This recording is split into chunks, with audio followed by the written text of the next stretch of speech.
Muy bien, vamos a comenzar. Espero de que hayan logrado estirarse ahí un poquito y acomodarse para que podamos continuar.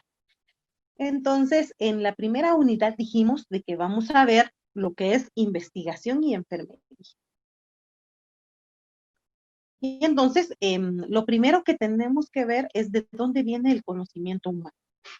Y entonces acá nos está dando ya un listado de fuentes de ese conocimiento. Y dice que las fuentes es por tradición, por autoridad, por experiencia, por razonamiento lógico o por el método científico. De estas maneras es de donde nosotros vamos a poder obtener nuestro conocimiento. Veamos cada una de ellas. Dice que es necesaria la formación técnica, científica y profesional, pero también sueños y utopía. Eso lo dice Paolo Freire. Muy bonito el pensamiento. Bueno, veamos entonces cuáles son esas fuentes del conocimiento. La primera dice que es por tradición, y en este caso nos habla entonces de aquellos juicios, de aquellas opiniones y de aquellos hechos que se aceptan como ciertos porque no se comprueban, pero que se transmiten de una generación a otra. Eso se llama por tradición. Entonces, cuando a usted su abuelito, por ejemplo, le decía, es que la fecha o el mes de siembra es, por ejemplo, en marzo. Y usted le preguntaba, ¿pero por qué? Entonces, de repente, él le daba una explicación bastante corta, pero en sí lo que le repetía es que mis abuelos me enseñaron en este mes de siembra. Quiere decir que ese es un conocimiento que se venía repitiendo de generación en generación. Y si usted así lo aprendió, entonces después lo va a repetir. Y cuando le pregunten las nuevas generaciones, pues usted también va a ir repitiendo esa información. Entonces, esa es una fuente del conocimiento que es por tradición. Esta no necesita comprobarse, sino que se acepta porque se ha transmitido de generación en generación. Luego tenemos el de la autoridad. Entonces, cuando hablamos de una autoridad, estamos hablando, por ejemplo, de un experto. Entonces, es el que transmite el conocimiento que se considera como verdadero. Volvemos a caer al ejemplo que les estaba dando hace un momento. Ahí hay mezcla de tradición y autoridad, porque decían, los abuelitos nos enseñaron. Y antes, ¿quiénes eran las autoridades? Pues entonces eran los abuelos, ¿verdad? A ellos, entre más años cumplieran, pues más se les reconocía como sabios, como más, como que tenían una acumulación más grande de conocimiento. Ahora, en nuestra actualidad, pues podemos hacer consulta de expertos, pero cuando hablamos de un experto, estamos hablando de una persona que tenga una preparación específica en esa rama.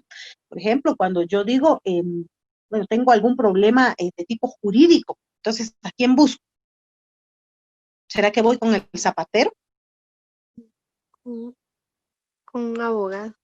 Excelente. Entonces yo voy con el abogado me orienta y yo no voy a hacer una investigación para cuestionar lo que el abogado me dijo, ¿verdad? No, a él lo considero como el experto. Por ejemplo, si yo tengo un problema en la piel, aquí, ¿con quién consulto? Con un dermatólogo.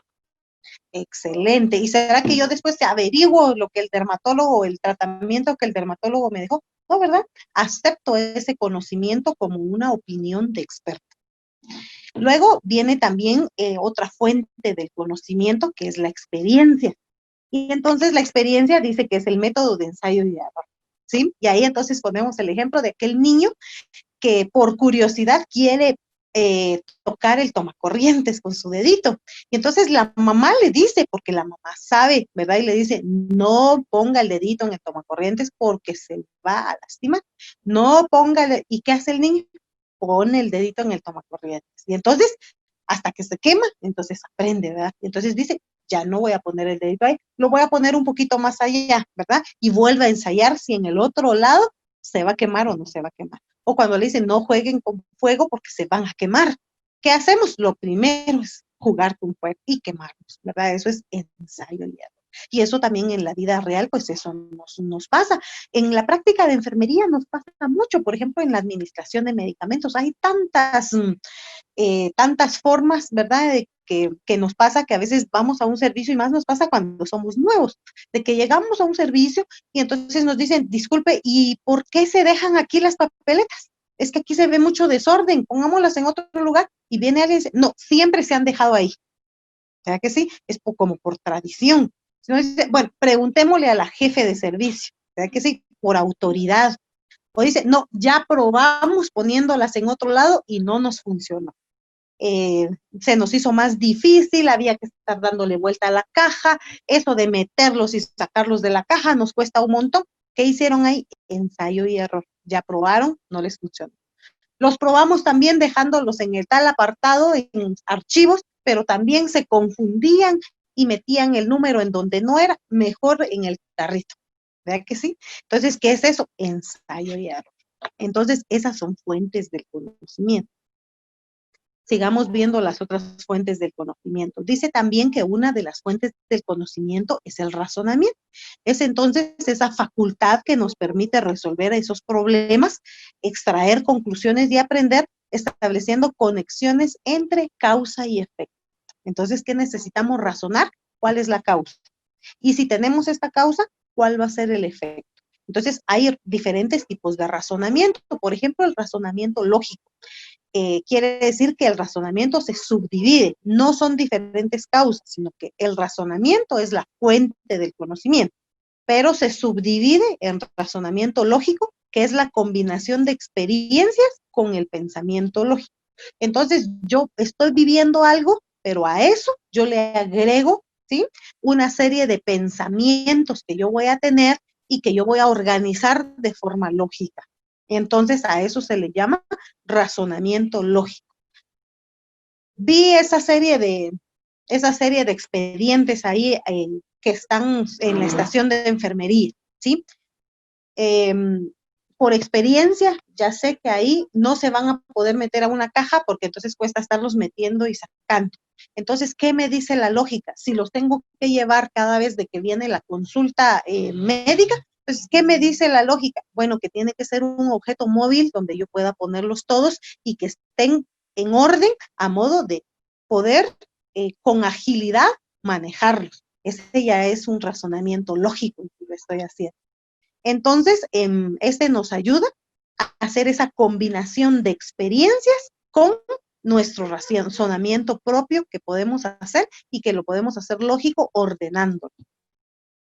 Razonamiento inductivo. Dice que deriva de la observación de un fenómeno que se repite en un número de sujetos con determinadas características. Entonces, cuando hacemos un razonamiento inductivo es porque hemos observado que, por ejemplo, estamos en un centro comercial y estamos viendo que hay un área donde pasa una persona, se resbala y está a punto de caer. Pasa otra persona y también se resbala y se balancea, logra agarrarse, pero estuvo en riesgo de caer. Pasa una tercera persona y se cae. Entonces, ahí estamos haciendo un razonamiento inductivo cuando decimos el pasar ahí representa un riesgo, un peligro, ¿sí? ¿Por qué? Porque ya observamos que un grupo de sujetos tenía la misma característica de haber pasado por ahí y sufrió o estuvo a punto de sufrir un daño. Entonces, ese es un razonamiento inductivo, que lo deducimos por el hecho de observar que ya un grupo de personas le ha pasado. El razonamiento deductivo, en este caso, se genera a partir de una hipótesis, que al aplicarla puede generar cambios en el conocimiento inicial. Ahí es lo contrario. Yo llego al centro comercial, veo que están trapeando, ¿sí? Y entonces digo, ay, ese piso está mojado, ahí se puede caer la gente. ¿Sí? Usted hizo una hipótesis. Si se queda usted observando, probablemente va a ver cómo empiezan a resbalarse y a caer. Entonces, primero usted vio el piso mojado y ya inmediatamente hizo una hipótesis. Ya después usted aplica la observación para comprobar, para cambiar su hipótesis. En el inductivo no, usted primero observó que se estaban resbalando y después dijo, puede ser porque el piso esté mojado, pero primero vio lo que había pasado. Después, entonces ya atribuyó algunas situaciones. Entonces, esa es como la diferencia y los tipos de razonamiento que se pueden realizar. Y esa es la tercera, esa es una fuente del conocimiento. Y luego tenemos también el método hipotético deductivo, que este sigue siendo también de razonamiento. Dice que es la combinación de los dos anteriores. La investigación científica puede partir tanto de la observación y de la recogida de datos como de una teoría ya conocida. ¿sí? Entonces, esta es una mezcla del inductivo y del deductivo. Y entonces esta tiene varias etapas, como primero la observación del fenómeno que se estudia, la formulación de una hipótesis que explica, la deducción de consecuencias y luego la comprobación de la verdad deducida comparándola con experiencias. Entonces, en el caso de que yo les estoy poniendo del centro comercial, si ponemos los dos métodos, entonces dijimos que en el primer método, ¿sí? Nosotros solo vimos, ¿sí? Que un montón de sujetos estaban cayendo. Entonces, cuando vimos que los sujetos se caían por ese lugar, ya pudimos decir, de repente el piso está mojado, ¿verdad? Pero vimos que se estaban resbalando. En el otro método, nosotros vimos que el piso estaba mojado y pensamos, se puede caer gente. Hicimos una hipótesis. Nos quedamos a observar y efectivamente, pues, empezaron a resbalar, ¿sí? Pero cuando hacemos la combinación de los dos, entonces dice que primero debemos de observar el fenómeno que se estudia, después formularnos una hipótesis, por ejemplo, las personas que se estaban cayendo, cuando nosotros terminamos de ver que habían varias personas que se estaban resbalando, formulamos la hipótesis. Puede ser porque el piso esté mojado, ¿sí? Y entonces deducimos consecuencias. ¿Cuáles van a ser las consecuencias si las personas se caen? Bueno, pueden hasta fracturarse, ¿verdad? Pueden tener riesgo a su salud.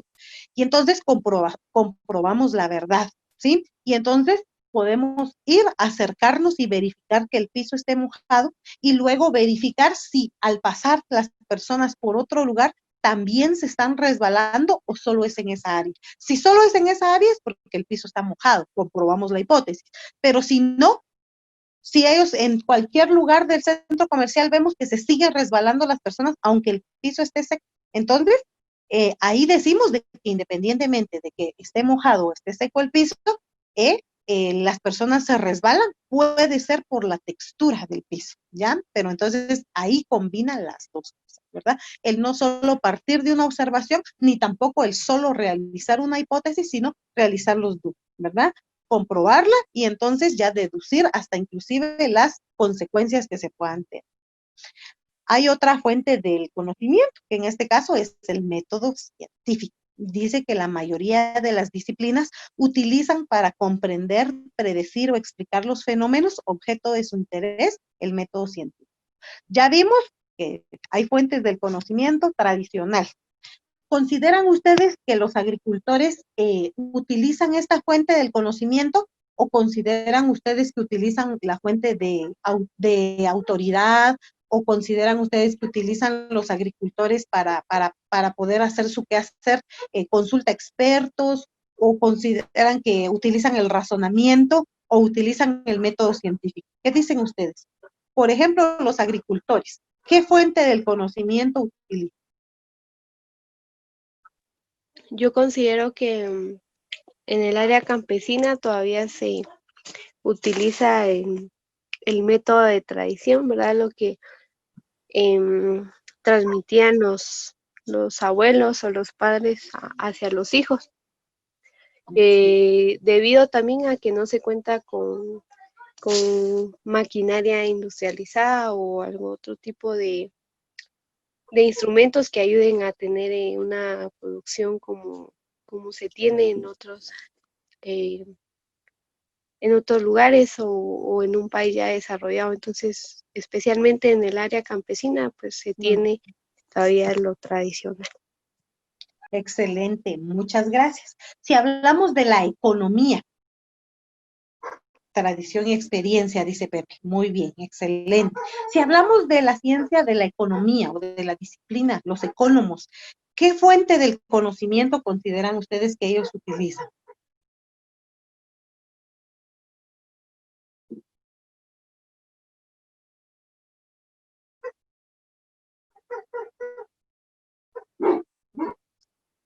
¿Cuál consideran ustedes que ellos utilizan? ¿Será que utilizan por tradición, por autoridad, por razonamiento o el método científico? ¿Cuál consideran ustedes que ellos utilizan?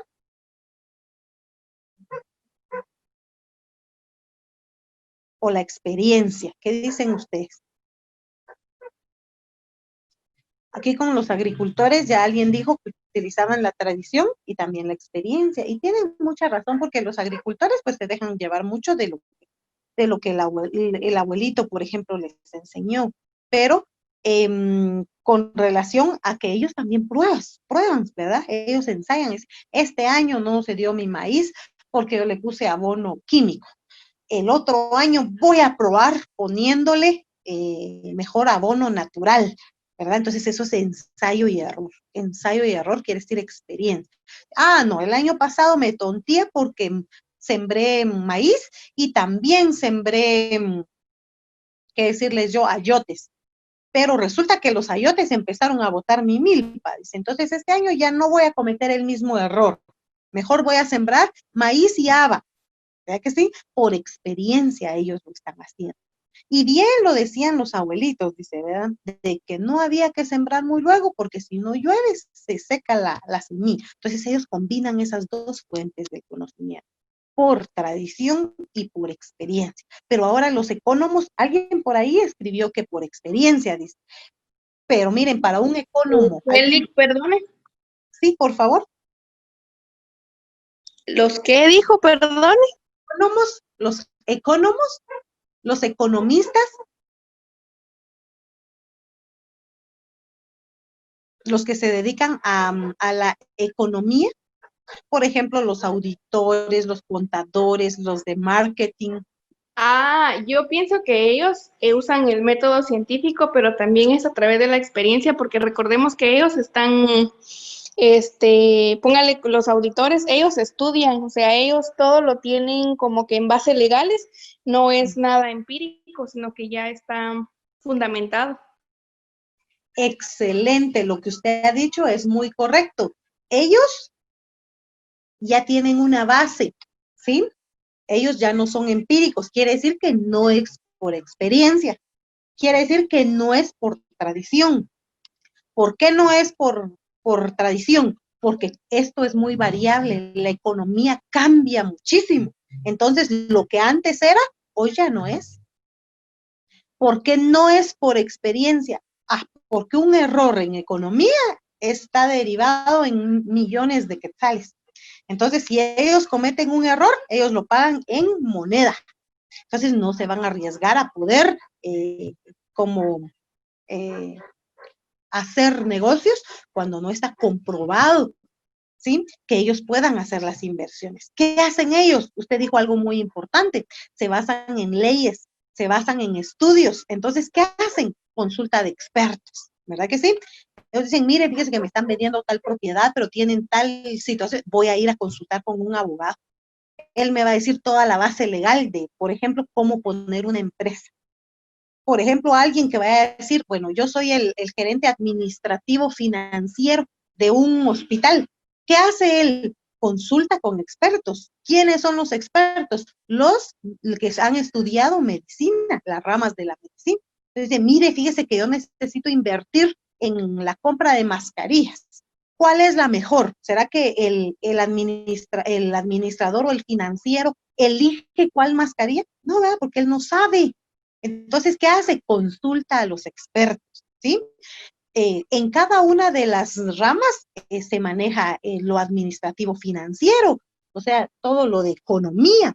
Por ejemplo, hay economía de la salud, pero los que se dedican a la economía de la salud son financieros, no han tenido formación como personal de salud. Entonces ellos desconocen de muchas cosas técnicas. ¿Qué tienen que hacer? Acercarse a los expertos. Por ejemplo, alguien que se dedique a la economía de los alimentos.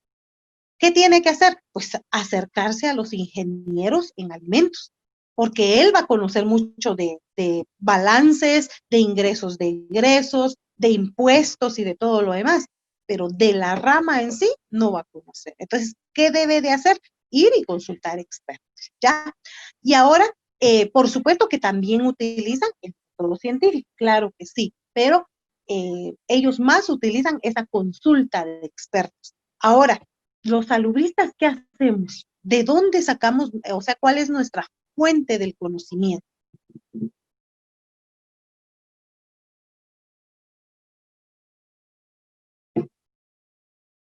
¿Qué opinan? Específicamente enfermería, ¿de dónde saca su conocimiento? De los modelos y teorías de enfermería, pues. Ah, bueno, de los modelos y teorías. ¿Y de dónde salieron esos modelos y teorías? ¿Cuál fue la fuente del conocimiento de esos modelos y teorías? Pues yo pienso que ahí las fuentes fueron, ahí sí fue la experiencia y el método científico. La experiencia porque los modelos, hay muchos modelos, los modelos fueron escritos por muchos teoristas Sí. que usaron su experiencia, pero también usaron el método científico para poderlos escribir. Perfecto. Enfermería, entonces, tiene esas dos fuentes del conocimiento. Claro que sí. La investigación, dice Michelle. Claro, Michelle, es la investigación, pero para poder hacer investigación, ¿qué usamos? Método científico, ¿sí? Pero antes de aplicar el método científico, nuestra experiencia, porque nosotros sí venimos de una disciplina empírica, ¿sí? Nuestra disciplina nace de nuestro quehacer diario en los servicios. De ahí nacen nuestras ideas de investigación. Entonces, exacto, experiencia, observación. Entonces, cuando nosotros observamos un fenómeno de salud o de enfermería que no tenga un respaldo científico, aplicamos el método científico y esa se vuelve fuente de conocimiento. Excelente, muchas gracias. Vamos a ampliar un poquito más sobre el método científico. Yo sé que ustedes ya vieron método científico y por lo mismo no voy como a detenerme tanto. Vamos a ir viendo a grosso modo el método científico. Lo primero que debemos de conocer es que tiene algunas características. Primero, la base empírica de la que hemos estado hablando. Se basa en observar hechos de la realidad y a partir de los cuales entonces llegan conocimientos provisionales. Estos tienen que estar sujetos a revisión y posibles modificaciones futuras. Y entonces por eso es de que este método, su base es empírica, pero sus conclusiones son científicas, porque con el resto de las etapas, con la primera etapa es lo empírico, pero cuando desarrollamos el resto de las etapas, hacemos esa conversión del conocimiento empírico en conocimiento científico. Dice que tiene diversidad de formas, claro que sí, mediante métodos tanto cualitativos o cuantitativos, ¿sí?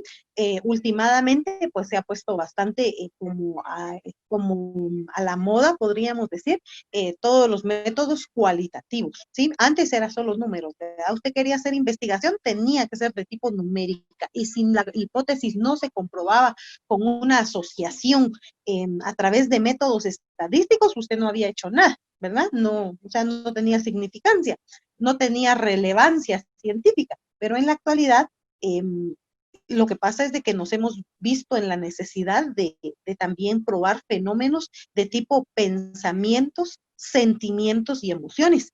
Y a estos no se le puede poner valores numéricos.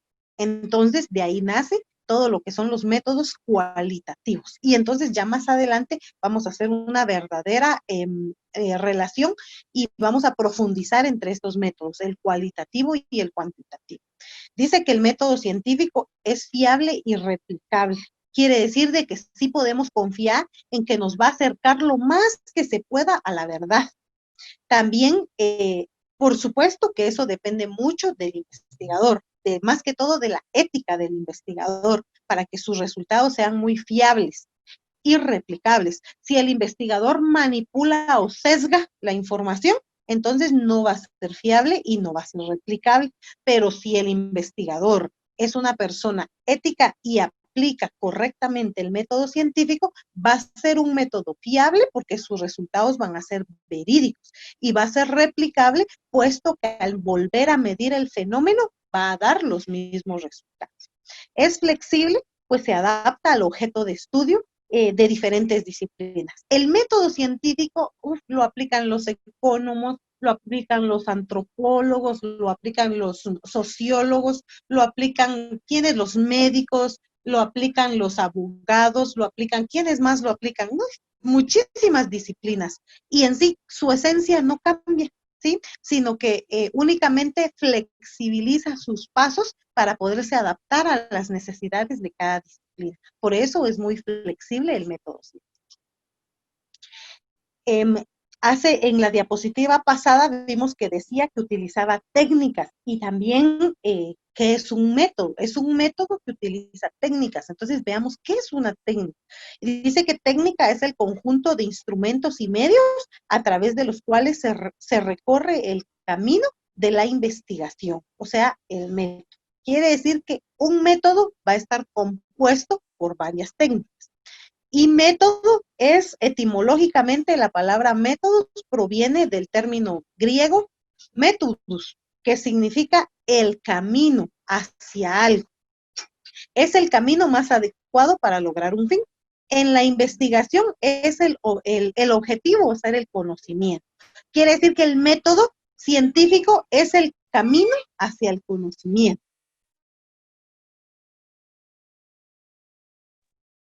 Sigamos viendo lo que es método científico. Ya dijimos que viene del método científico, dice que viene del griego meta, o sea, hacia o a lo largo. Odos, que es camino. Y el latín, que en este caso, ciencia, que es conocimiento. Entonces, podremos decir que es el camino hacia el conocimiento. Es un conjunto de pasos fijados de antemano por una disciplina con el fin de alcanzar conocimientos válidos mediante instrumentos confiables. Dice que es una secuencia estándar para formular y responder a una pregunta. Eso es el método científico. Sigamos con el método científico. Dice que método científico es un proceso destinado a explicar fenómenos, establecer relación entre los hechos y enunciar leyes que expliquen los fenómenos físicos del mundo y permitan obtener con estos conocimientos aplicaciones útiles al hombre.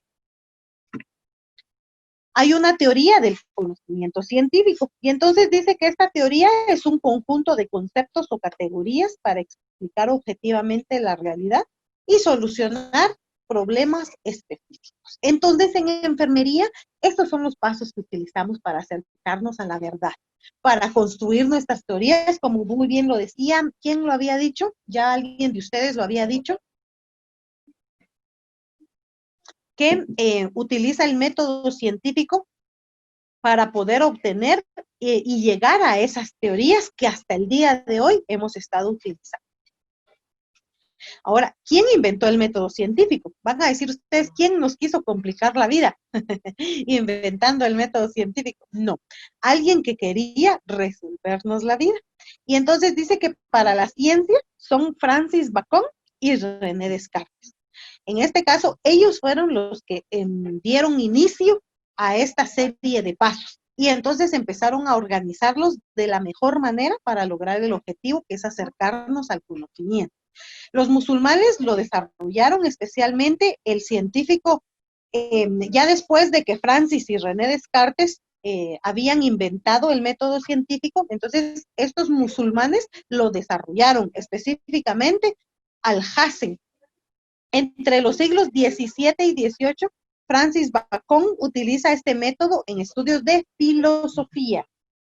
En 1637, René Descartes estableció una estructura guía para realizar investigaciones en su discurso El método. Imagínense, en 1637, hace cuántos años estamos hablando, que ya René Descartes veía esa necesidad de poder tener un discurso sobre el método, o sea, sobre el camino a seguir. En ese entonces, más los conocimientos eran por tradición y por experiencia. Pero recuerden ustedes de que estos personajes eran seres que no se quedaban no se conformaban con lo que solo la experiencia les decía, o que no se conformaban con lo que por tradición les decían, sino que ellos ya tenían un nivel de análisis bastante avanzado y entonces tenían esa necesidad de poder acercarse a la verdad, pero una verdad que no fuera contada, sino una verdad que fuera comprobada. Tanto Alhazen como Bacon y Descartes se consideran críticos en el desarrollo del método científico moderno. Les decía, para poder tener, pues la mayoría de personas vemos las cosas, nos las cuentan, y ahora hasta con esta situación de las redes sociales, ¿verdad? Que nos dicen, nos dan tanta información, y pues la mayoría de personas leen la información y la creen, ¿sí? Pero acá ellos tenían algo diferente, que era ese criterio ese aspecto crítico, ¿sí? Donde ellos decían, no, no es lo que la gente cuenta, no es de repente hasta lo que yo estoy percibiendo, es lo que haya que experimentar y lo que cuente con ese respaldo científico a través de varios pasos para poderlo probar. Y entonces vemos acá que el método científico empieza con la curiosidad. Y se los decía yo hace un momento, ¿verdad? Que en enfermería tenemos que tener esa visión, esos activados, esos ojos de investigación, de no conformarnos con lo que nos dicen, con lo que nos explican, sino lejos de eso, ¿verdad? Decir, bueno, pero ¿por qué? ¿Por qué yo tengo que hacer este procedimiento? Pero se puede hacer de diferente manera. Pero ¿qué respaldo científico? Bueno, en enfermería siempre nos han pedido eso, ¿verdad? Para todos nos piden un principio científico. Y entonces aquellas acciones que no cuentan con ese respaldo científico son las que nos tienen que llamar a la curiosidad de poder aplicar el método científico. Después de eso hacemos la observación. Después de eso, entonces, vamos a formularnos una hipótesis. Después de formularnos una hipótesis, pues nosotros ya podemos tener algunas predicciones sobre esa hipótesis, si es verdadera o no. Experimentamos para poder comprobar esa hipótesis y luego ya nos preguntamos, ¿sí? ¿Qué falló? ¿Qué consistencia tuvimos? Y luego, si estos resultados persisten, porque para poder experimentar, tenemos que experimentar varias veces para poder garantizar de que el fenómeno se repite. Y entonces, si no pudimos comprobar nuestra hipótesis, podemos decir qué falló, dónde estuvo el cambio, ¿sí? Si se mantienen los resultados, después de eso, publicarlos.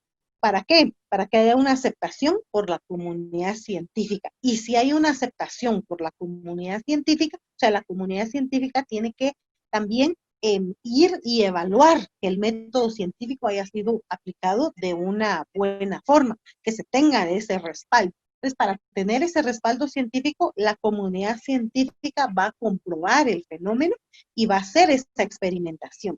Y si es aceptado, entonces viene un nuevo conocimiento que puede resultar en lo que es la creación de nuevas leyes o de nuevas teorías. Muy bien, y entonces aquí de nuevo nos dice que el método científico nos lleva al conocimiento científico y que a través de la investigación científica podemos tener ese conocimiento científico. Dice que el método científico no es un procedimiento para descubrir las condiciones en las que se presentan sucesos específicos, caracterizado generalmente por ser tentativo, es verificable, de razonamiento riguroso y observación empírica, ¿sí? Bueno, nos dice que el método científico pues permite analizar y sistematizar información mediante el proceso investigativo para obtener explicaciones lógicas y coherentes. Entonces, esto nos llama a ser como niños, ¿sí? Ustedes recuerdan que los niños tienen una fase en donde, no sé si ustedes ya tienen niños y si no, pues tienen sobrinos, donde pasan una su fase los niños donde le dicen a uno, ¿y por qué? ¿Y por qué? ¿Y por qué? ¿Y por qué? Y todo usted se lo tiene que explicar con un por qué. Y ahí, en esa fase de los niños, uno se da cuenta que muchas veces uno no sabe nada, porque le preguntan a uno, ¿y por qué esto es así? ¿Y por qué pasó eso? ¿Y por qué? ¿Y por qué? Hasta que le dejan a uno sin respuesta. Y la última respuesta para darle a los niños es porque sí. ¿Verdad que sí? Y con esto ya terminamos. Porque nos han preguntado tanto, ¿verdad? Nos dicen, pero ¿por qué esa taza sirve para tomar café? ¿Pero por qué toma café? ¿Pero por qué el café es negro? ¿Pero por qué? Y miren, nos llevan a todos los porqués, que en esa fase a veces nos desesperamos un poquito, pero eso es porque nosotros nos conformamos con la realidad que ya estamos viviendo. Con el pasar del tiempo nos vamos volviendo conformistas. Y cuando nosotros al niño le decimos porque sí, desde ahí empezamos a decirle porque sí, ya cállese, ya conformes. Y entonces ahí empezamos nosotros a minimizar esa curiosidad por conocer la realidad, por conocer más el mundo, por, por quedarnos con ese porque sí y ya, ¿verdad? Entonces creo que la fase más curiosa que tenemos es cuando somos niños. Después, al contrario, si nos dicen en las redes sociales que pasó una cosa, nosotros así la creemos, ¿ya? Mientras que ya ven que esos lugares inclusive ni siquiera son confiables. Y no se diga en nuestro quehacer como profesionales, que ya el profesional entonces tiene que tener ese criterio de poder decir, bueno, ¿cuál es la fuente de esa información? Pero ¿quién dijo que hiciéramos ese procedimiento así? Y ahí empezamos nosotros con el por qué. Pero ¿por qué se hace en ese orden? ¿Pero por qué se utilizan esos instrumentos? ¿Pero por qué se utilizan esos materiales? ¿Pero por qué se utilizan esos químicos? ¿Pero por qué? Y miren, hay muchos porqués. Y si no encontramos respuesta valedera en cualquiera, pues es nuestro deber solucionar ese vacío de la teoría y no se diga de los procedimientos. Y entonces, en resumen, el conocimiento científico va a ser observar, descubrir, explicar, predecir, y esto entonces nos lleva a un conocimiento sistemático de la realidad, ¿sí? Ese es el objetivo del conocimiento científico. ¿Cuáles son los elementos que tiene el método científico? Pues aquí se listan 8 de esos elementos. Tenemos la observación, tenemos la elección del tema, tenemos la búsqueda de información, tenemos el planeamiento del problema, tenemos la hipótesis, tenemos el objetivo de la investigación, el esquema preliminar de trabajo y un cronograma de actividad. Eso es lo que conlleva el método científico. ¿Ven cómo empieza desde la observación? Ya cuando hemos observado, debemos de volver más pequeño el tema, o sea, seleccionar más pequeño el tema, buscar información para ver si no ese problema o ese tema ya está investigado. Si con eso solucionamos nuestras dudas, hasta ahí nos quedamos. Y si no, entonces ya planteamos mejor el problema, ya empezamos a tener suposiciones sobre lo que está pasando, o sea, la hipótesis, y entonces nos fijamos comprobar esa hipótesis y entonces ya tenemos objetivos de investigación. Hacemos un esquema preliminar y un cronograma de actividad. Entonces, estas son las fases seguidas, básicas seguidas por los científicos. Bueno, cuando hablamos de los científicos, rápido nos imaginamos nosotros de aquellos científicos que están en su laboratorio con todas sus sustancias y que causan explosiones, ¿verdad? Que les dejan el pelo parado y todo lo demás. Pero no, de hecho, inclusive los enfermeros somos científicos cuando nos proponemos un tema de investigación, seguimos todas las fases y los elementos del método científico y llegamos a crear una nueva ley o una nueva teoría. Entonces dice que lo primero que hacemos es la observación del entorno y eso no es muy difícil porque vivimos todos los días en un medio, en un entorno. Lo único que nos falta es como observar un poquito más. A veces nosotros salimos de nuestra casa y ni siquiera observamos si hay algo tirado a nuestro paso, si hay alguna persona rara en nuestro vecindario, no observamos nada de eso, somos muy poco observadores. Con enfermería yo creo que es un poco la diferencia. Nosotros, por lo mismo de nuestra formación, nos han enseñado a que el paciente uno lo mira y desde que lo mira caminar ya sabe qué es lo que más o menos, cómo viene el paciente, cuál es su estado. ¿Verdad que sí? Somos como más minuciosos en poder observar, pero nos hemos focalizado mucho al paciente. Pero a nuestro entorno a veces le restamos ese interés. Ahora es de despertar ese interés y de poder entonces tener esa visión de búsqueda de la verdad a través del método científico. Después de que los científicos observan el entorno, entonces se plantean un problema. Y entonces al plantearse un problema, necesitan recolección de datos y calcular medidas. Entonces recolectan los datos, calculan algunas medidas y entonces esto ayudan a comprender el problema o el fenómeno que ellos hayan observado. Ya cuando han comprendido el problema o el fenómeno, entonces ya empiezan a elaborar modelos, empiezan con la elaboración de modelos. Y entonces ya se pueden explicar problemas similares y entonces ya esto viene a formular leyes generales. Ese es como el proceso que siguen por lo regular los científicos.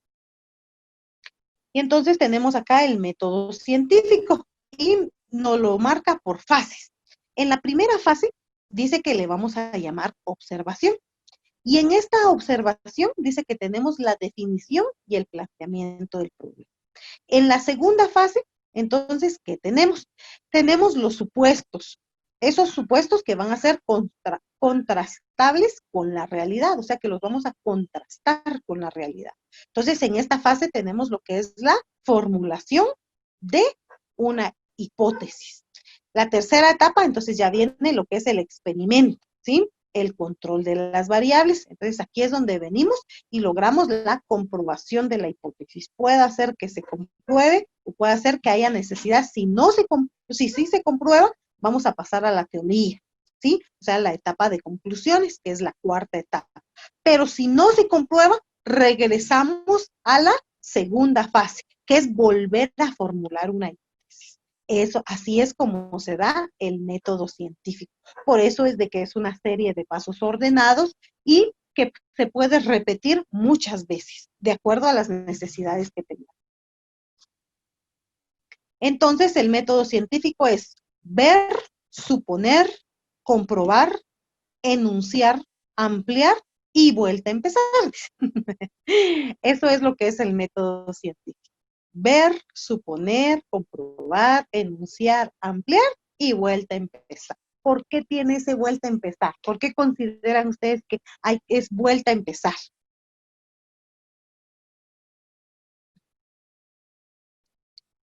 ¿Están ahí aún?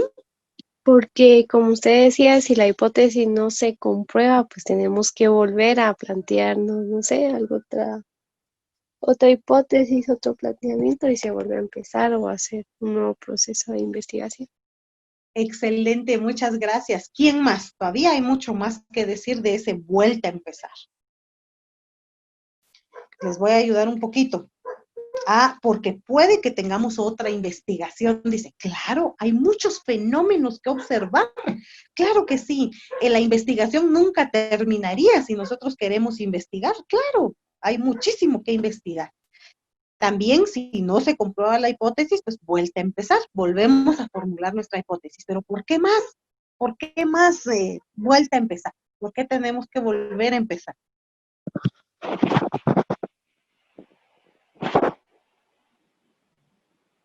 Licenciada, Sí, por favor. tal vez que al momento que nosotros realizamos o implementamos el método el método científico, pues se desarrolla cierto tema, por así decirlo, y de Ajá. ese tema de investigación pueden desarrollarse otros subtemas que también necesitan lo que es implementar también el método científico para darle respuesta a la primera investigación.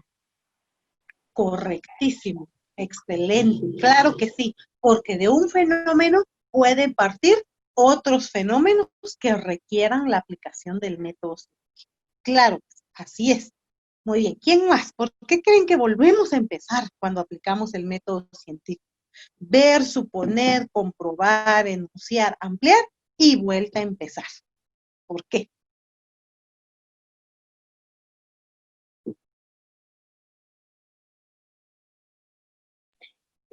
Yo pienso, Lixted, que tal vez sea porque nos vamos dando cuenta, es cierto, de más cosas que tal vez al principio no habíamos visto y lo necesitamos para completar lo que habíamos empezado.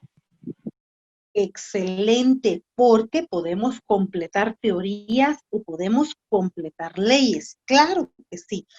El conocimiento no es de que ya con la aplicación del método científico podamos declararlo como saturado, como completo, no, sino que siempre hay que revisarlo constantemente para ver si se le puede agregar algo o se puede actualizar. Tal vez ustedes han escuchado de que muchos dicen es que la verdad no es absoluta, la verdad es relativa. Eso no quiere decir que hay verdades a medias, no. Lo que quiere decir es de que los fenómenos son cambiantes y lo que hoy es puede hacer que mañana no lo sea. En un tiempo ustedes se recuerdan que decían que la Tierra era plana. Hicieron muchos estudios, ¿sí? Y entonces hubo una época en que creyeron que la Tierra era plana. Después, entonces vinieron descubrimientos y dijeron, no, la Tierra es redonda. ¿Verdad que sí? Y bueno, en estas fechas todavía hay personas que dicen, no, la Tierra es plana. Entonces, la verdad, en sí, para acercarnos lo más que se pueda a la verdad, tenemos también que estar abiertos en nuestro pensamiento. Si ponemos ejemplos en el campo de la enfermería, yo les puedo decir que hay muchas técnicas que por años nos enseñaron y que después cuando se aplica el método científico, se ve que no son tan correctas o que se completan. Yo les voy a poner una de mi experiencia. Hace años, pues vacunábamos, sí, habían pocas vacunas, no habían muchas, pero les estoy hablando de hace como 15 años.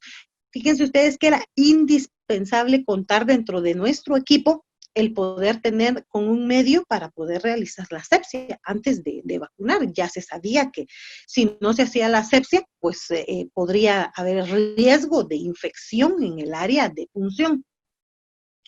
Hasta el día de hoy eso es correcto, ¿sí o no? Sí tenemos que hacer asepsia, ¿verdad? Antes de poner una inyección o antes de aplicar vacunas. Pero principalmente en la vacunación, antes nosotros manejábamos como, como medio para poder hacer la desinfección el alcohol.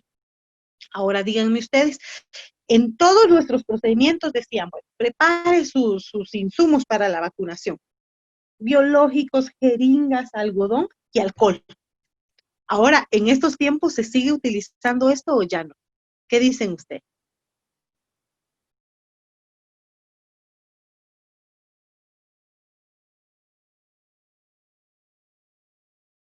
¿Será que se sigue utilizando o ya no se sigue utilizando el alcohol? Recuerden que el efecto del alcohol es fijador. En ese entonces eso decíamos, ¿verdad? Que cuando aplicábamos el alcohol en la piel, lo que hacía era fijar, o sea, pegar a los microorganismos. Entonces, mientras nosotros podíamos aplicar la vacuna, entonces esos microorganismos estaban pegados a la piel y no podían introducirse por ese agujero que nosotros habíamos hecho en la piel. Entonces no podían causar una infección, como que los inmovilizábamos. Entonces nosotros hacíamos la asepsia con alcohol. Pero ahora, ¿qué se utiliza? ¿Será que se sigue utilizando alcohol? Cuéntenme ustedes, ya hay algunos que trabajan en servicios de salud, o si no, han hecho prácticas. Entonces, cuando van a vacunar, ¿qué llevan? Alcohol. Así, sinceramente, ¿qué llevan? ¿Alcohol o llevan otras sustancias? Pues viera, licenciada, que aquí al menos llevamos alcohol o llevamos clorexidina. Exacto. Muy bien. ¿Alguien más?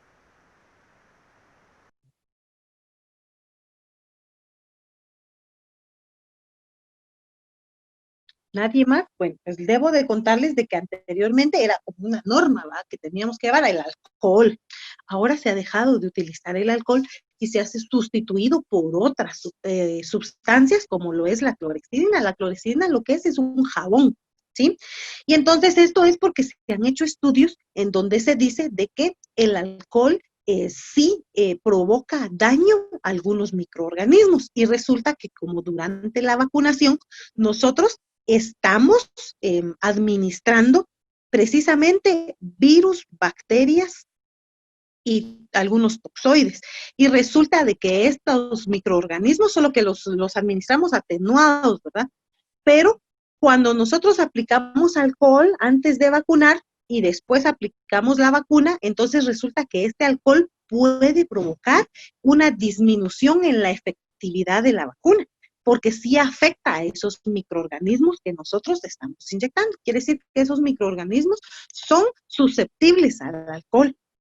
Y es por eso de que ahora, para no bajar la efectividad de la vacuna, ya no utilizamos alcohol en la vacunación. Y esa ya está en la normativa del Ministerio de Salud, que utilicemos agua y jabón para poder hacer la limpieza, porque lo que queremos es remover a esos microorganismos que están sobre la piel y que puedan provocar infección. Entonces los removemos, los quitamos con agua y con jabón. Por ejemplo, en BCG ni siquiera podemos utilizar clorexidina. Dice que debe de ser agua y jabón y en su caso mejor no realizar, si no tenemos agua y jabón, no realizar la asepsia, sino únicamente colocar la vacuna.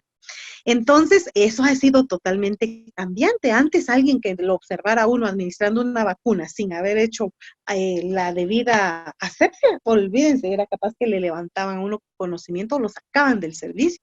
Pero en este tiempo, entonces ya debido a la investigación que se ha realizado, vemos de que esta práctica de aplicar alcohol no es correcta durante la vacunación. Entonces, ¿qué debemos de hacer? Cambiar de sustancia. Y entonces, ¿qué nos permitió eso? Hacer una mejor práctica, tener una mejor efectividad con el resultado de las vacunas. Y entonces ahora utilizamos clorexidina para poder hacer la antisepsia. Yo no les puedo decir de que la clorexidina se vaya a utilizar por siempre. De repente van a haber nuevas investigaciones y que nos van a dar un nuevo conocimiento. Entonces, la verdad nunca va a ser absoluta. La verdad es cambiante. Se puede completar o puede cambiar en el tiempo. Por eso es de que nos dice ver, suponer, comprobar, enunciar, ampliar y vuelta a empezar, porque entonces nuestros fenómenos van a ser cambiantes y siempre van a ser blanco de ampliarse, de completarse o de cambiarse. ¿Cuáles son esas características del método científico? Pues dice que el método científico tiene un orden y un control. Entonces, en el sentido del orden y de la disciplina, porque busca garantizar un nivel aceptable de reproducibilidad y validez. Entonces, si no tiene un orden, si no tiene una disciplina, desde el planteamiento del problema hasta las conclusiones, podemos tener en ese desorden y asumir que un fenómeno se está dando de una forma y que si es producto de nuestro desorden. Entonces, para que tenga esa reproducibilidad, debemos de garantizar que se ha hecho en un sentido ordenado y que se ha tenido la disciplina necesaria para poder realizar cada una de sus etapas. Las condiciones bajo las que se realiza la observación han sido previamente consideradas y delimitadas. Quiere decir de que de todas formas siempre vamos a tener esa etapa de planeación y nos vamos a pegar a ese plan para poder hacer las observaciones. Cuando hablamos de las observaciones no es directamente solo observar, sino se refiere a recoger los datos, a observar el experimento o a realizar el experimento. Entonces no podemos improvisar en el método científico, sino que ya todo debe de estar previamente considerado para que tenga orden y control. El empirismo, que ya lo hablamos, ¿verdad? Que emplea la observación directa de la realidad como para tener esos datos objetivos y necesarios que documentan el conocimiento objetivo. Y las generalizaciones, que los resultados entonces se generalizan y se comunican. Se refiere a los resultados. Bueno, en resumen, el método científico es el estudio empírico controlado, crítico y sistemático de hipótesis que intentan explicar preguntas, relaciones entre varios fenómenos. También dice que el proceso es un proceso objetivo, sistemático y controlado. Y sus etapas son definición del problema, formulación de la hipótesis, recogida y análisis de los datos, confirmación o rechazo de la hipótesis, los resultados y las conclusiones. Y las conclusiones pueden terminar en teorías o leyes. ¿Cómo vamos? ¿Cansaditos? Creo que hoy es un día donde ha llovido muchísima información, ¿verdad? Pero ¿vamos bien? ¿No están muy aburriditos? Miren, las primeras clases son un poco, las clases al principio son un poco así teóricas. Ya van a ver que después ustedes, cada concepto que yo les diga, ustedes lo van a ir aplicando a un problema que a ustedes les interese. Entonces ya van a ver cómo se vuelve más dinámica, como acaba de escribir alguien por ahí, más dinámica, más práctica. Creo que la introducción de todos los cursos va a ser un poquito así, ¿verdad? Porque siempre nosotros como docentes tenemos que empezar sobre bases sólidas, sobre fundamentos, sobre definiciones, como lo hicimos en la mañana, ¿verdad? Que de aquí en adelante yo ya les hablo a ustedes de vulnerabilidad, de amenaza, y ustedes ya saben a qué me estoy refiriendo. Lo mismo con la investigación, ¿verdad? Que tenemos que definir qué es método, qué es metodología, qué es todos estos conceptos para que más adelante cuando los apliquemos ya sea muy fácil. Si no, entonces si no damos como este léxico, cuando estemos ya en el verdadero contenido, se nos hace difícil que no entendemos ni de qué nos están hablando. Entonces me van a disculpar hoy, que es la introducción, pero van a ver que las otras clases ya van a ser mucho más dinámicas. De hecho, pues ustedes ya van a tener, por ejemplo, esquemas y todo lo demás, entonces ya va a ser como más participativo y que, bueno, en esta clase yo estoy hablando muchísimo, pero en las otras los que van a hablar van a ser ustedes, ¿verdad que sí? De hecho, sí, porque van a dar a conocer sus productos. Si realizan investigaciones, si realizan resúmenes, entonces ustedes van a ir dando su punto de vista. Entonces, hoy nada más ténganme paciencia y ya van a ver que en las otras clases, pues vamos a ir interactuando un poquito más. ¿Cómo van? ¿Tienen alguna duda hasta ahorita? No, Lick, todo va bien. Excelente. ¿No están muy aburriditos entonces? Bien, hombre, el calor desespera nada más, pero lo suyo está interesante. Me alegra muchísimo. Entonces, hay mucho calor por ahí. Yo estoy aquí en Quetzaltenango, entonces aquí hay un ambiente pues bastante agradable, ni frío ni calor. En la mañanita sí había un poquito de frío, pero yo no lo comparo. Yo me imagino que la compañera que está, por ejemplo, allá en Ischiguán, ella no sé si todavía haya frío o ya mejoró el clima por ahí. Sí, ya está un poquito más cálido a Sí, comparación de las mañanas y en las tardes. claro. Y miren, ¿verdad? Cómo son los fenómenos que mientras en algún lugar nosotros todavía con frío, en otros lugares pues ya con bastante calor y así sucesivamente, ¿verdad? Cómo el ser tiene que ir adaptándose a cada uno de esos cambios. Pero bueno, en nuestro afán de aprendizaje, creo que ahorita que estamos en casita, creo que podemos estar un poquito más cómodos, ¿verdad? En cambio, si estuviéramos en la universidad, tal vez sería un poquito más difícil. Esa es una de las ventajas de la educación a distancia.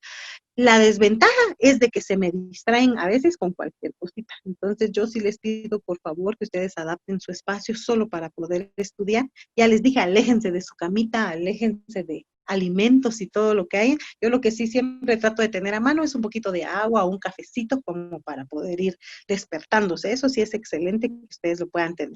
Tengan su cuaderno de notas, tengan su computador, tengan todos los elementos que les puedan servir para favorecer su aprendizaje. Muy bien. ¿Dudas? ¿Comentarios de lo que llevamos hasta ahorita?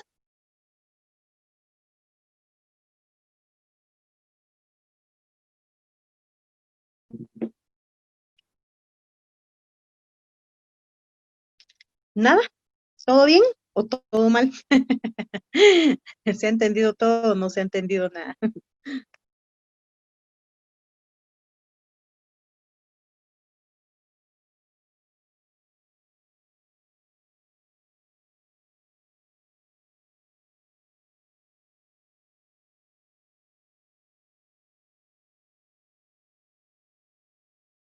Muy bien, ahorita tengo 20 participantes.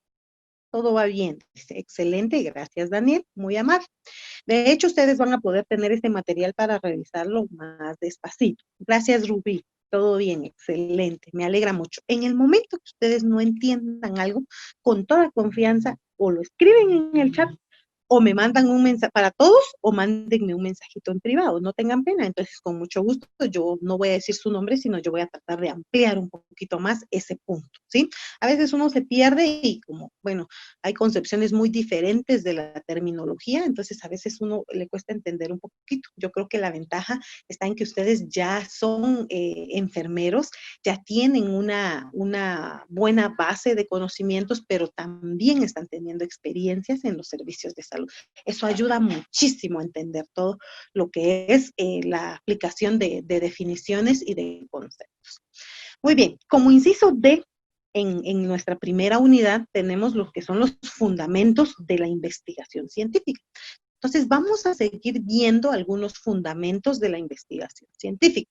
Dice que la verdad se robustece con la investigación y la dilación, la falsedad con el apresuramiento y la incertidumbre.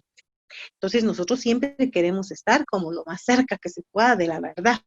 Y entonces si la verdad se robustece con la investigación y con la espera, ¿verdad? Con la dilación, o sea, con la espera, con la tardanza, con la dilatación, entonces vamos a disminuir la falsedad.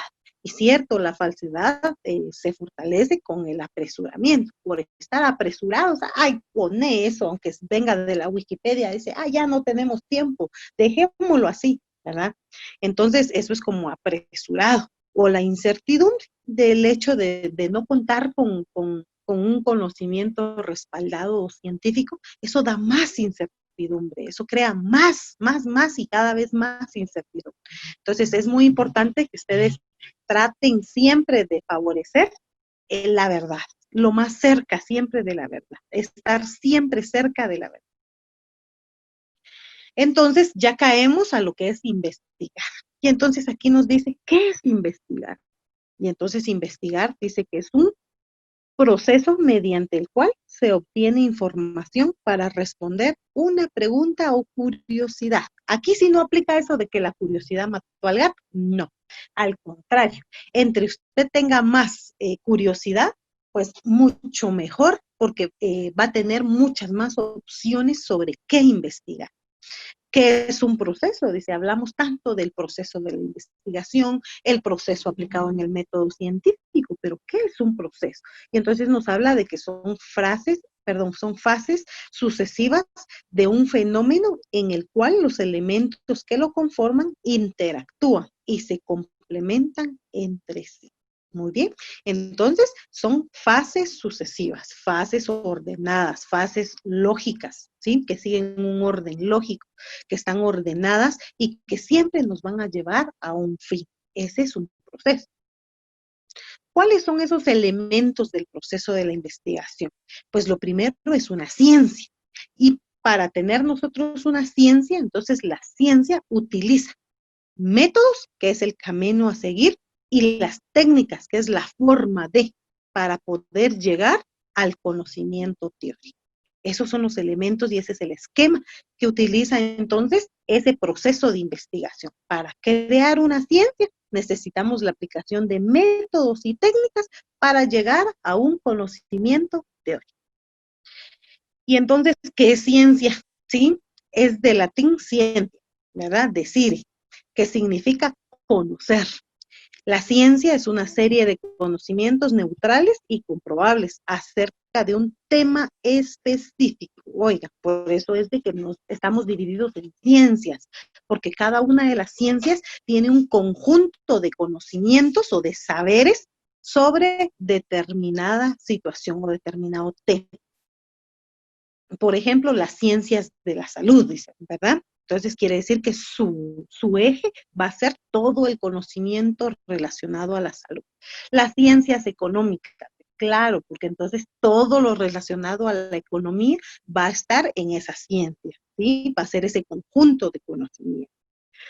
El concepto de ciencia se extiende en todas las ramas de las diferentes áreas o campos del conocimiento, donde llevan a cabo los especialistas los distintos estudios y observaciones, implementando el método científico, para que de esta manera se pueda lograr o alcanzar nuevos conocimientos certeros, irrefutables, válidos y objetivos.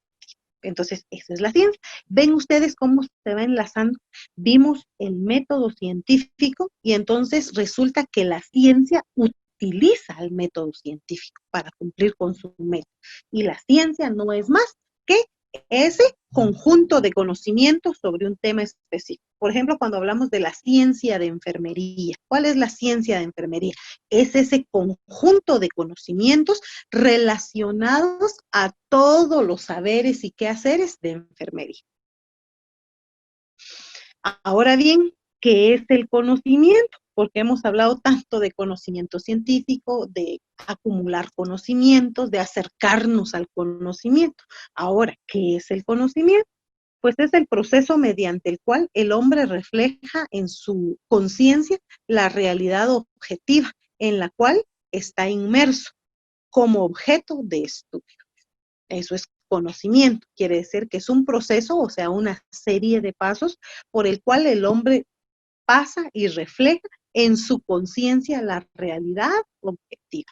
El conocimiento se acumula, ¿sí? Y de ahí es de que entonces dicen que, por ejemplo, los ancianos son los que poseen más conocimiento, por supuesto, porque han tenido más experiencias, porque han estado más tiempo expuestos a la realidad objetiva y entonces pueden tener un cúmulo más grande de conocimiento. Ahora, conocimientos, eso es conocimientos generales, pero conocimientos específicos va a tener más cúmulo de conocimientos específicos aquel que más se especializa en una rama. Entonces, por supuesto que si yo hablo de los niveles de enfermería, por ejemplo, ¿Qué dicen ustedes? ¿Será que es el mismo conocimiento el que tiene un auxiliar de enfermería a un enfermero o enfermera? Por supuesto que no. ¿Qué dicen ustedes?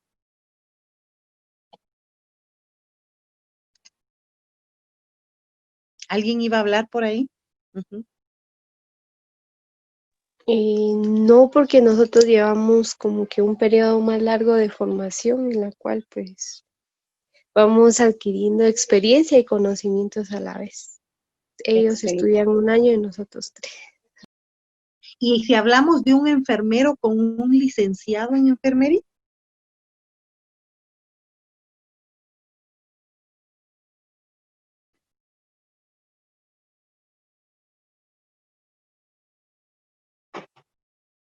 por supuesto que no, ¿verdad? Porque entonces también el licenciado en enfermería tiene 2 años más que el técnico universitario.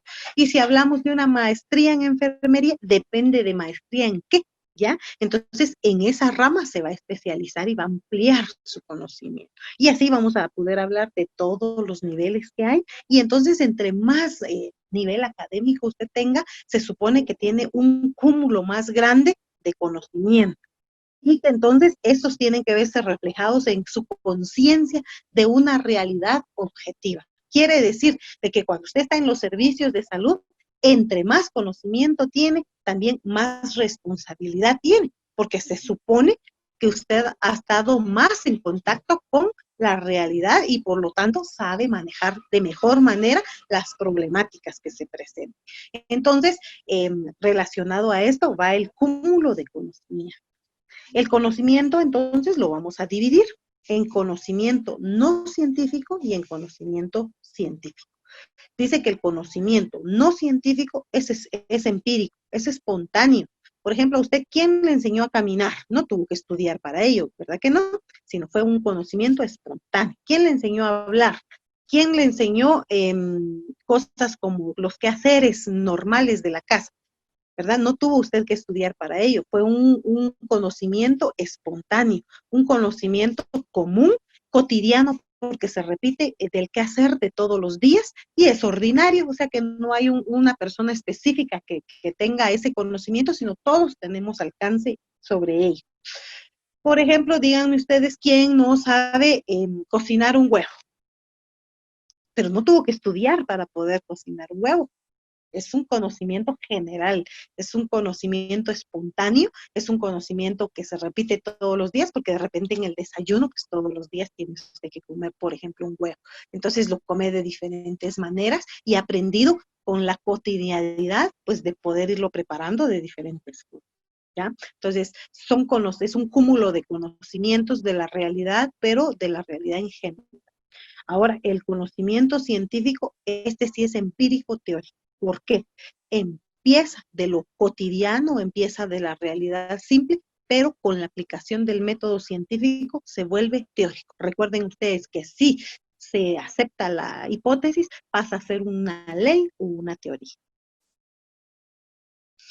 Hablemos un poquito más de esas diferencias del conocimiento común o no científico y del conocimiento científico. Dice que el conocimiento común pues es predominante y es subjetivo, o sea, la mayoría de personas tienen conocimiento común.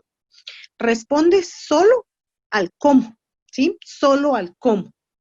Es práctico, no es muy exacto, o sea, es inexacto, usa lenguaje cotidiano, es válido para algunos, se basa en la fe o en la confianza, se adquiere al azar o por suerte.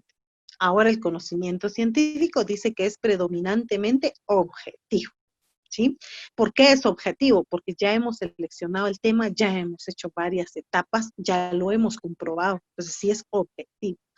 Responde al cómo, pero no solo al cómo, sino al por qué. Porque entonces busca causa y efecto. Es práctico y es teórico. Es preciso. Usa lenguaje especializado. usan lenguaje universal. ¿Por qué utilizan lenguaje especializado? Pues les he dicho que cada ciencia utiliza su propio lenguaje, al igual que cada curso, es lo que les digo, ¿verdad? Al inicio del curso tenemos que aprender algunas definiciones, porque son propias de ese curso. Si no las sabemos, pues es como que no tuviéramos esa base de conocimiento. Lo mismo acá, ¿verdad? Entonces, cada disciplina usa su propio el lenguaje y tiene que ir con un lenguaje especializado. Ustedes cuando estaban como en el nivel técnico universitario, pues empezaron a aprender ese lenguaje de la salud.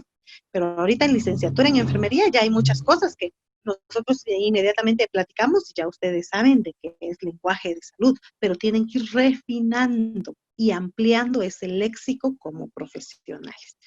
Dice que el conocimiento científico es universal, porque al volverse una ley o una teoría, tiene que divulgarse para que entonces todas las personas que conformen esa disciplina puedan conocerla.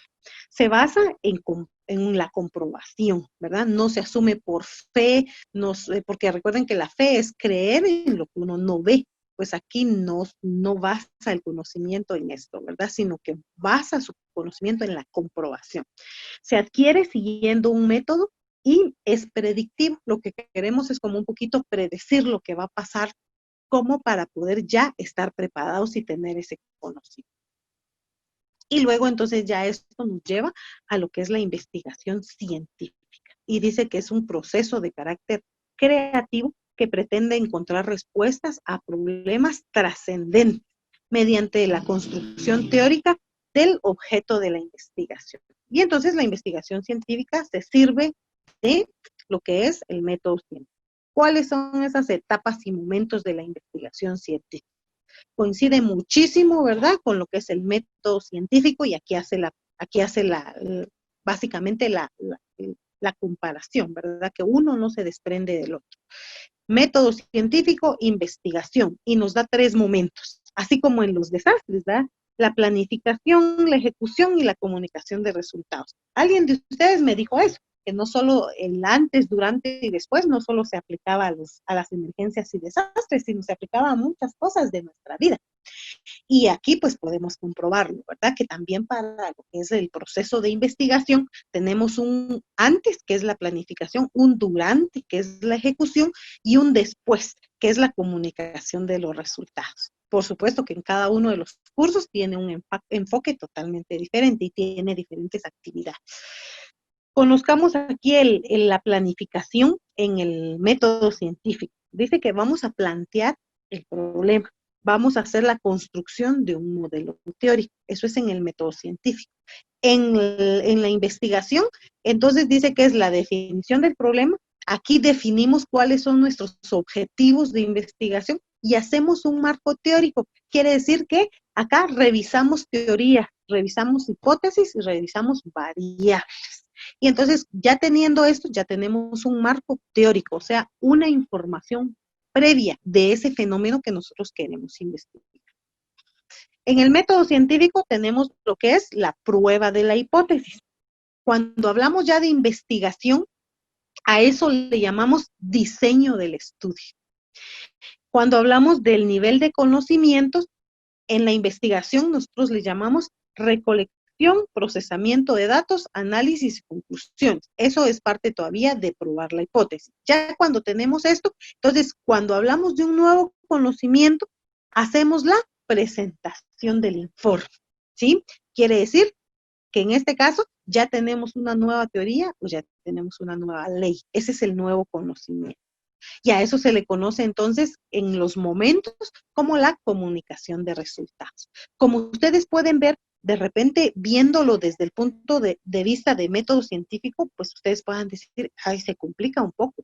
Viéndolo desde el punto de vista de investigación, ustedes van a decir, ay, pero es que lleva muchos pasos. Pero si lo vemos como momentos, eso simplifica mucho más. Es un antes, es un durante y es un después, ¿sí? Tampoco vamos a querer pasarnos algunas etapas porque entonces ya se le quita esa rigurosidad del método científico y entonces nuestros resultados de repente no van a ser muy confiables. Entonces sí tiene que tener los 3 momentos: planificación, ejecución y la comunicación de resultados. Lo podemos observar desde el método científico, desde la investigación, que Lo único que cambia, si ustedes ven, es solo los nombres, porque las etapas son las mismas. Y entonces dice etapas del proceso de investigación. Concebir la idea de la investigación. Eso es lo primero. El que viviendo en la realidad, usted se le ocurra que quiere investigar, pero que sea un nacimiento, porque yo en clase les he dicho, ¿verdad? Si ahorita estuviéramos en clase, yo ahorita les digo, piensen una idea de investigación. Entonces, de repente, como yo los presiono un poquito, ¿va? Porque les digo, tenemos 5 minutos para pensar en la idea, entonces decimos, ¿qué puedo investigar? ¿Qué puedo investigar? Entonces digo, voy a investigar factores que inciden en el rechazo de métodos de planificación familiar, ¿sí? Aunque a usted no le interese para nada los métodos de planificación familiar, pero con tal de, se oye bonito, me dijo un estudiante, ¿verdad? Con tal de dar una idea y de tener un producto, pues a veces uno lo hace. Pero en la realidad no debe de ser así. Debe ser concebir esa idea a investigar. Aquellos que realmente se dedican a la investigación se enamoran de sus ideas, se enamoran de esos temas y en realidad tienen esa curiosidad por, por darle solución a esa idea que van a investigar. Después de esto, entonces tenemos ya lo que es plantear el problema de investigación, definir los objetivos, desarrollar las preguntas de investigación, justificar el por qué vamos a investigar y su viabilidad. Después tenemos elaborar el marco teórico, revisión de literatura y construcción del marco teórico. Esas son las primeras 3 fases de la investigación que nos van a llevar entonces ya a tener una idea ya más clara de lo que queremos investigar. La fase número 4 es definir el tipo de investigación, si va a ser descriptiva, si va a ser correlacional o explicativa.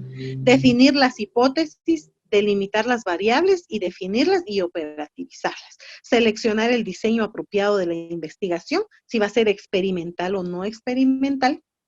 Seleccionar la muestra, recolectar los datos, analizar los datos y luego presentar los resultados, elaborando un informe y la presentación de los mismos. Y con eso concluiríamos lo que es la parte de la investigación.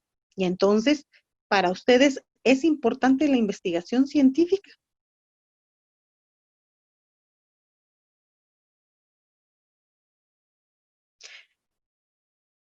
Sí, claro, dice, excelente, muy bien. ¿Alguien más? Sí, y más de lo que esperábamos. Claro que sí, mucho, mucho más de lo que tal vez esperaba. Claro que sí.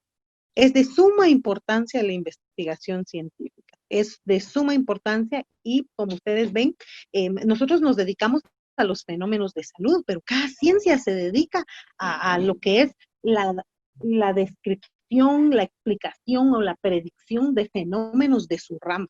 ¿Sí? Entonces, ¿qué sería de nosotros si no hay una predicción, por ejemplo, en el marco jurídico? ¿Qué sería de nosotros si no hay una predicción en la economía? ¿Qué sería de nosotros si no hay una predicción en salud? Entonces, es de suma importancia para el avance. Sí, dice, la investigación no tenemos una fundamentación de lo que se espera alcanzar, por supuesto. Claro que sí. Muchas gracias por sus aportes. Los que no han comentado, no importa. Contéstense ustedes de esa pregunta, por favor. Sí, porque nos permite crear conocimiento. Exacto. Y como nosotros aprendemos todos los días, de hecho, hasta el último día de nuestra vida, dice que nosotros aprendemos a morir. Hasta el último instante en el que vivimos, hasta aprendemos a morir. No hay día que nosotros no aprendamos algo nuevo. Lo que pasa es de que no nos sentamos todos los días y decimos, ¡ay, qué aprendí! ¿Verdad? Pero todos los días debemos de aprender algo nuevo. Y entonces esto lo hacemos si tenemos ese espíritu de investigación. ¿Cuál es la finalidad? Ajá, sí, ya que nos abre nuevos caminos hacia el conocimiento. Claro que sí, perfecto, claro que sí. Finalidad de la investigación científica. Tiene en este caso 4 finalidades. La descripción, la exploración, la explicación, la predicción y el control. La primera, los estudios descriptivos, pues como su nombre lo dice, solo vamos a analizar cómo es y se manifiesta un fenómeno y sus componentes. Por ejemplo, qué cantidad de pescado consumen las personas con riesgo de enfermedad cardiovascular. Solo estamos diciendo qué cantidad de pescado consumen, no estamos manipulando ninguna variable ni nada, solo vamos a describir. Estos estudios descriptivos es como cuando a usted le preguntan, ¿verdad? ¿Y qué pasó ahí? Ha habido un accidente. Y entonces le dicen, ¿qué pasó ahí? Es que venía un vehículo y atropelló a un motorista y vino la ambulancia y se lo llevó. ¿Está usted manipulando alguna de las variables? No, ¿verdad? Usted solo está describiendo lo que pasó. Ese es el primer tipo de estudio descriptivo. Ahora, los exploratorios tienen como objetivo esencial familiarizarnos con un tópico desconocido o muy poco estudiado o novedoso. Esta clase de investigaciones sirven para desarrollar métodos a utilizar en estudios más profundos. Esto es solo como explorar. Cuando realmente desconocemos un fenómeno, no lo podemos describir. Lo primero que tenemos que hacer es empezar a conocerlo. Entonces, para eso son los estudios exploratorios. Por ejemplo, ¿en qué se basa la alimentación de personas con riesgo de enfermedad cardiovascular? Entonces, si desconocemos en qué se basa su alimentación, ¿qué tenemos que hacer? Empezar a indagar, empezar a explorar. ¿Y esto cómo lo podemos hacer? Pues entonces a través de literatura o a través de, ya vieron ustedes las diversas fuentes del conocimiento. Podemos consultar, por ejemplo, a un experto. Los estudios explicativos, ahí sí buscan encontrar razones o causas que provocan ciertos fenómenos. Entonces ya este nivel es, ¿y por qué se dio el accidente? ¿Verdad que sí? Usted primero dijo, chocó un carro y una moto, ¿verdad que sí? Era un carro rojo y era una moto verde. Fue en la esquina donde está el semáforo, ahí está usted describiendo, pero ya cuando le dicen, ¿y por qué sucedió el accidente? Entonces ahí ya usted tiene que explicar, lo que pasó fue que el carro venía a alta velocidad, ¿sí? Pero resulta de que venía a alta velocidad y ya no le dio tiempo de frenar cuando cambió el semáforo. Y la moto también, en cuanto cambió el semáforo, salió a alta velocidad. Entonces, los dos chocaron ahí en la esquina. Ahí ya usted está buscando las causas, por qué se dio ese accidente. Volvamos al ejemplo de la alimentación. Ahí ya sería, ¿qué efectos tiene el consumo de pescado en personas con enfermedades cardiovasculares? Van viendo ustedes cómo va avanzando el nivel de conocimiento y que cada uno de los estudios tienen diferente objetivo. Y los estudios de predicción y control, que en este caso lo que su objetivo es predecir, es adelantarse en el contexto científico, es hacer una declaración precisa de lo que ocurrirá. O sea, estos son estudios que predicen o dicen lo que pasará a futuro. En el ejemplo del accidente, entonces podríamos decir, ¿verdad? ¿Y ahora qué van a hacer? Se van a llevar detenido al del vehículo, por ejemplo. Entonces dicen, yo digo que sí, ¿verdad? Porque la otra vez hubo un caso y se llevaron a los dos conductores detenidos, ¿verdad? Entonces ya estamos prediciendo lo que va a pasar, no lo estamos viendo, sino que lo estamos basando a los sucesos y ya estamos diciendo qué podría pasar. En el ejemplo de la alimentación, podríamos decir que entonces el consumo de pescado, ¿sí? Puede prevenir una enfermedad cardiovascular, ¿verdad? Entonces estamos como ya prediciendo. Entonces, esos son como los niveles en los que podemos decir. Cuando es un fenómeno que no conocemos, exploratorio. Cuando es un fenómeno que podemos como explicar, lo explicamos o lo describimos. Y hay otros estudios que nos ayudan ya a predecir lo que podría pasar. ¿Cuáles son los propósitos de la investigación? Bueno, pues producir conocimientos y teorías, como lo hemos estado viendo hasta el momento, hasta esta hora, que sería entonces investigación básica. Cuando hablamos de investigación aplicada, pues porque ya tenemos que resolver problemas prácticos. Entonces, esos dos propósitos tiene la investigación: producir conocimientos y teorías y resolver problemas prácticos. Entonces, hablamos de investigación básica o de investigación aplicada. Pero estos dos propósitos nos llevan a algo, que es la evolución de la humanidad. Por eso no nos hemos extinto, ¿verdad? Porque nos adaptamos y porque mejoramos cada día nuestro conocimiento y resolvemos los problemas que se nos presentan todos los días. Y entonces ya vamos con lo que es investigación en enfermería. Y entonces, bueno, No podemos hablar de investigación y enfermería si no nos remontamos hasta 1850 con Florence Nightingale. Creo que todo comienzo de enfermería siempre nos va a seguir llevando a Florence Nightingale. Tenemos mucho que aprender de ella. Entonces, en 1850, ella hizo registros de cómo evolucionaban los soldados en la guerra. Y ahí empezó entonces con las bases de datos. Empezó con la colecta de los datos. En 1900 y 1940 ya hubieron estudios dirigidos a la formación de enfermería, ¿sí? De cómo podían implementar ya un proceso donde se tuviera conocimiento propio de enfermería. Pues antes era solo conocimiento empírico, ¿ya? Pero ya en 1900 y 1940 ya se dirigió a la formación de enfermería. De 1940 a 1950 comenzó la investigación, pero la investigación del rol, de la función de enfermería, de la relación enfermera-paciente, propiamente dicha. Miren ustedes desde hace cuánto.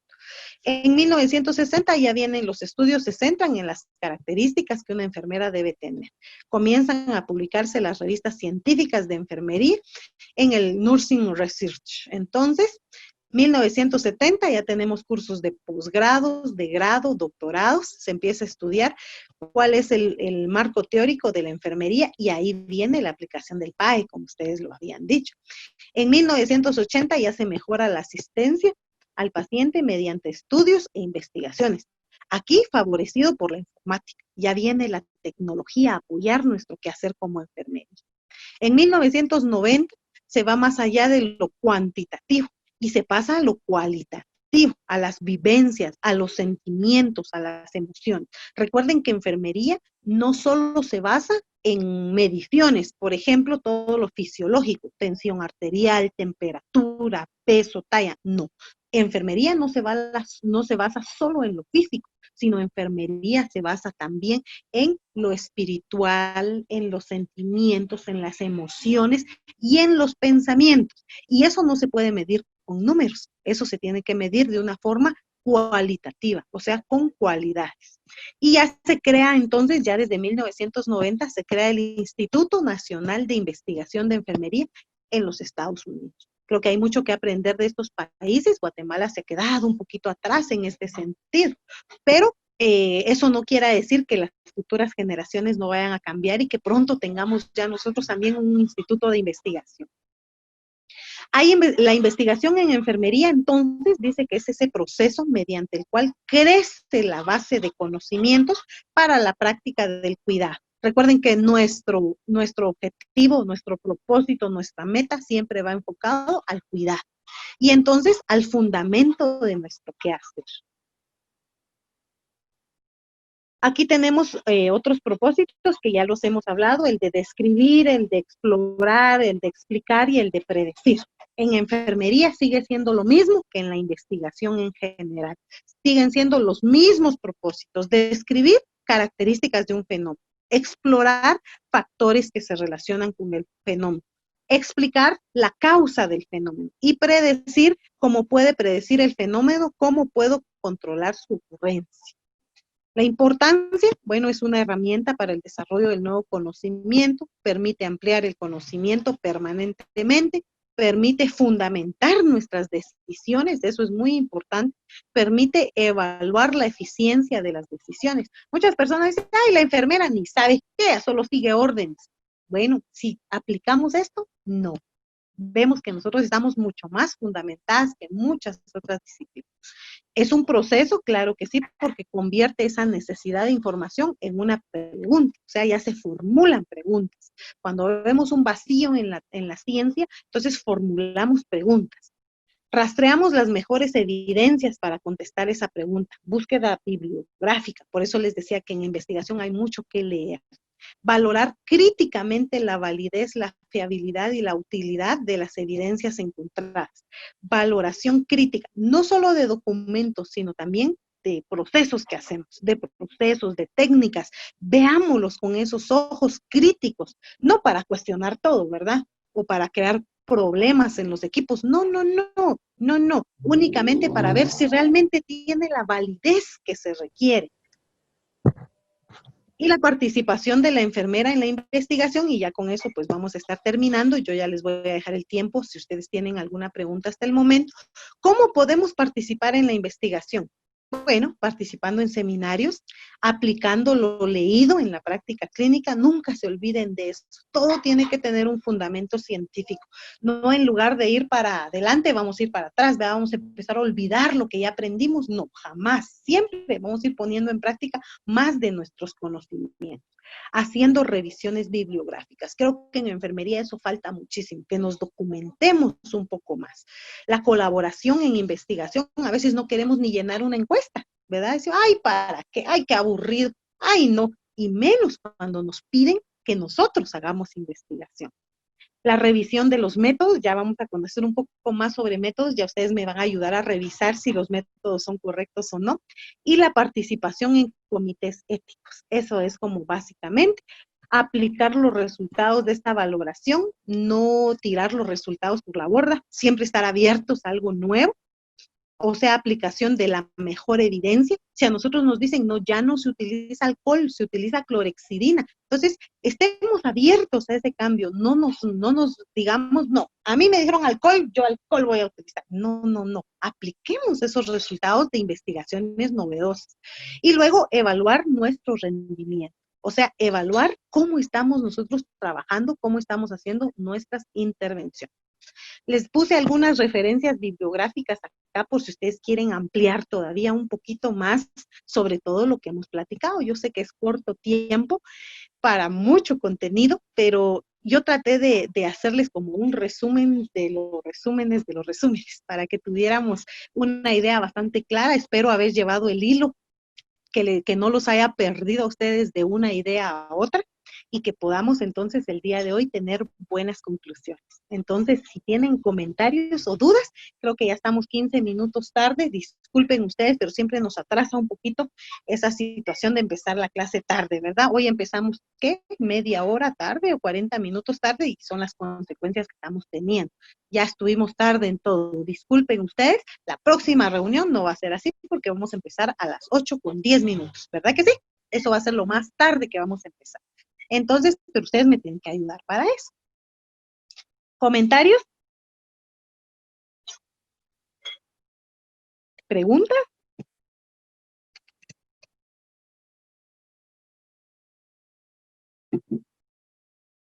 Creo que ustedes ya tienen otra clase. ¿Alguien estaba opinando, por favor?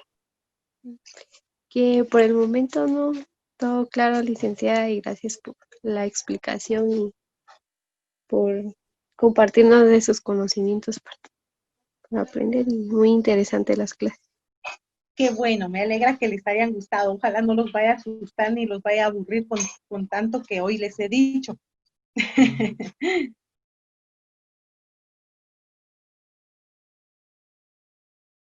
¿Todo bien? Bueno, entonces, bueno, de todas formas, yo quedo para servirles, ya les di por ahí mis contactos, si ustedes tienen alguna duda. Tarea para la próxima reunión. Dicen, qué bueno, gracias. También para ustedes muchas bendiciones. Tarea para la próxima semana. Por favor, revisen estas dos presentaciones, porque de estas dos presentaciones se desgloba mucho de lo que vamos a ver en las próximas sesiones, ¿sí? Entonces, si en algo no les quedó clarito, vuelvan a repasar. Y la formación de sus dos carpetas, ¿sí? Una carpeta, o sea, un folder donde escriban emergencias y desastres y otro donde escriban investigación en enfermería 1 y empiecen ya a armar sus portafolios. Entonces traten de imprimir lo que ustedes consideren necesario y traten de ir subrayando sus folletos para que entonces esto les ayude. Entonces esa es la tarea para la próxima sesión, el que tengan ya su portafolio creado y que tengan impresas ya sea sus presentaciones y algunos otros materiales que yo les voy a incluir a través del Clash. Otro de los acuerdos a los que vamos a llegar es de que para la próxima sesión todos ya vamos a estar incluidos en Clash. Entonces, para eso yo necesito que el presidente, como ya me había dicho Daniel, él se va a comunicar conmigo, yo le voy a dar a él los códigos de los cursos para que todos puedan incluirse. Si alguien no puede incluirse por alguna situación, por favor me escribe al WhatsApp. Yo con mucho gusto le puedo ir solucionando. Les deseo un feliz sábado y mañana un excelente domingo. Que Dios me los bendiga. Fue un gusto el poderlos conocer. Les agradezco por su paciencia, por su atención. A los que estuvieron participando, muchas gracias. Les envío un fuerte abrazo y nos vemos en la próxima sesión. Entonces, en 15 días vamos a estar. Por favor, se conectan a las 8 de la mañana. Hasta pronto y muchas bendiciones.